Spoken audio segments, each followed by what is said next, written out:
Okay, here's the two stand towers. Before we proceed to set up the attachment pieces, you have to identify which is the top, the back, and the front. Okay, the way to do that is, if this is going to be your left tower looking at the stand, this tower basically will be mounted this way.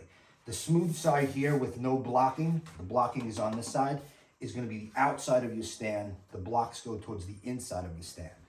To identify the top of the stand, the top has this lever here. This lever, you'll see how it works later. It holds a locking piece in, which locks the beams into the stand. Okay, and you have to make sure that the back of the stand, this is the back, is going to be where the locking tower opens to. So the locking tower will open towards the back. And then you're basically going to follow the same setup on the right side. Okay, now that we showed you how to identify the top and the front and back of the stand, you're going to orientate these two wall stands face down, which is going to be the front side of the stand is going to be on the ground. And you can tell, again, by the locking mechanism, this is the back, and front is touching the ground. And then you're also going to have these four mounting pieces. You're going to have two slightly narrow ones, and these have 6 holes drilled in them. These are your top pieces. Okay, you have 2 small holes, if you can see. This is what's going to get mounted to the piece, which is going to go on your wall, which we'll show you next. And these 4 holes are going to mount to the top of this. Now, it's important that you flip these up so you don't block them. And you want to mount those 4 holes as such. I like to flip these up. This keeps it in line. And you're going to put the 4 provided screws into the tops of these pieces. And this will be going towards your back of your stand. Okay, now that you already mounted the top nailer boards to each one of the stand towers, it's time to do the lower boards. The lower board is going to end up being set up like this. And you want to orientate, there's 2 pre-drilled holes here. You'll see where these go later. But basically you're going to have a board mounted to your wall. These will sit on top and you're going to mount to the wall. That's how we attach this to the wall. But you're going to have to line them up. You cannot block the bottom passage hole here. This is for the beams. And the pre-drill holes are slightly above it. So once you mount this, just make sure that you're flush to the front. Okay, you line up with those 2 holes, center of the beam, and you're not blocking the lower portion of this opening. And basically mount right through the side with your screw gun on both sides. And again, these go on the inside of the stand, as you can see. This is the outside. This is the other one. So basically, when they're both done, it will look something like this. And then you have your top pieces. Now these are going to mount to a board that's going to be mounted to your wall. We're going to show you how to do that next. Okay, now it's time to mount the upper and lower nailer boards. That's this board and this board right here. Before you do that, you want to get a rough idea where you want your dummy to end up being ultimately. So let's just say where this red pad is where you want your dummy. You then locate the center of this beam, wherever that number is, put that center point in line with where you want your dummy to fall out. Once you do that, you need to locate your wall studs. They should be 16 on center. They may be till you get to a point, they may be one a little closer, it depends on how it's framed. But either way, once you locate your studs, you want to pre-drill this with like a 3/16 inch pilot bit so you don't split this board. And then you'll proceed to mount those to your wall studs. About 4 places you should get. If the wall studs don't go to the complete end of these boards, that's fine. As long as it's close, you'll be okay. Now, in order to lay out the height of this, it's very easy. These boards that you had mounted to these towers previously, top and bottom, it's very simple. Off of the floor, holding this level, or have someone hold it for you, just get a measurement from the floor to the bottom side of this attachment piece, and that represents where the top of this beam is going to go. So you basically repeat that on both sides. Measure the underside of this tower, underside of that tower, make a little mark on each side, mount the bottom. Same thing for the top, from the floor up to the underside of this, and that will give you the numbers where to mount this top nailer beam. Once you do that, we'll proceed to show you how to mount this. Before you mount this, we have to set a few other things up with the dummy beams to lay out everything, because there's some stops on there, which you're going to see in a minute.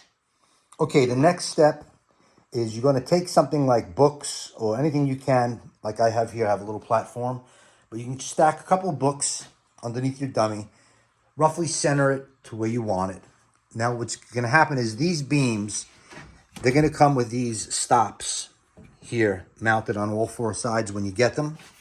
Okay, when you get them, only take off one side. So one on each. You can leave the other one on. There's no need to take this one off. Now at this time, the towers still aren't mounted yet. They're still not mounted to the backboard. So the idea is once you remove these, there'll be a little scribe mark here so you know where to put them. I would suggest just, keep them orientated the way you took them off. So just make sure when you take this one off, you put it somewhere so the screws, just in case they don't line up, go back the same way they were. So the line will meet this line. And again, keep the top one and the bottom one separate. If you do that, you'll have no problem when you go to put them back on. But once these are removed, your dummy's on the books or whatever you have there. Then you're going to slide the beam through your dummy, and then you put these back on. Now, once you put these back on, as you can see, these are still floating. Now, once you do that, you have your beams inserted, your stand is ready to go. What the next step is going to be is the two screws. You have two screw holes pre-drilled over here, top, right and left, and same thing on the bottom. Now, before you screw them, I would get like a square, put a square on here, make sure that these are 90 degrees from your beam to these pieces going out towards you. And this way you have no problem with the alignment. Okay, and then after that, we're going to show you how the stand works and how the locking mechanism, which allows you to adjust the height and keep the beams in place. That's going to be next. Okay, now we have mounted the stand towers to the backboards. Again, put a little square on all four of these before we mount them. This way it's nice and square, 90 degrees from the wall. You want to have no issues with these beams sliding up and down the track if they were out of square. So by squaring them, you'll have no problem with that. The last thing that we have to put in is going to be these 4 angled supports, and they're basically going to go in this direction here, and it's going to stop this from racking. Okay, now to mount the 45-degree angle supports. These are going to get done on top, bottom, right, and left. Basically, you want to start this screw here. This will help if you have somebody to put some weight and some pressure on this as you screw it in. Don't set the screw all the way. Just get it started. And then what you want to do is you take your square and basically just check and see where you're at. Okay, so you can see this has got to come over.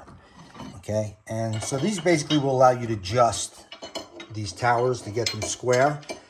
So once you square it up, then you proceed to put the 2 back screws in. Another thing to keep in mind is keep an eye on this space. You want a little bit of a gap here. So this will close up. As you can see, I'm pulling it over. I don't know if you can see that. There you go. Okay, so keep an eye on that when you're going to screw this top support in. Just want to make sure that you have a little bit of a space there, not a real big gap, and you also don't want it super tight. You don't want it rubbing and binding as you're raising or lowering up the stand. Now, pretty much the way this stand works is we designed this to make the height adjustments easy. Problem is with the old type wall stand like this one here, okay, you have nuts and bolts on all 4 of these and there's no track. So this, you definitely need 2 people to change the height, and it's not going to be quick and easy, and you need tools. Now with this stand, we have a system here set up where this lever gets lifted up, and you have this filler strip. Pull this filler strip out. It's tucked in on the bottom. There's a little channel for it. Once this is out, it will now allow you to readjust your beams into the different settings. Now you have about an 8.5 to 9 inch height adjustment, which is a pretty good range for this stand. Again, for a stand that you can easily set the height with one person with no tools. And then once you reset the new height where you want to adjust it to, push this filler strip back in, lock it in place, and that easy, you can change the height.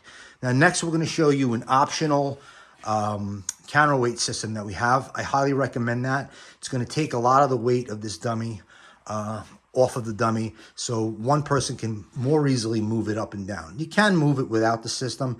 It's a little tricky because like I said, you're holding about 100-pound dummy and you got to mess around with these beams in all these different pocket holes, and sometimes as you're trying to raise it, one of these beams gets caught in one of the holes, and you end up, like I said, struggling with it. The counterweight system that we're about to show you is going to make it a lot easier. And that counterweight system also will be available for anyone else who has a regular wall stand, such as the existing type that doesn't have the track. It will also just make life much easier to change the height, because you're going to basically take the weight off of the dummy and reduce the weight so it's much lighter.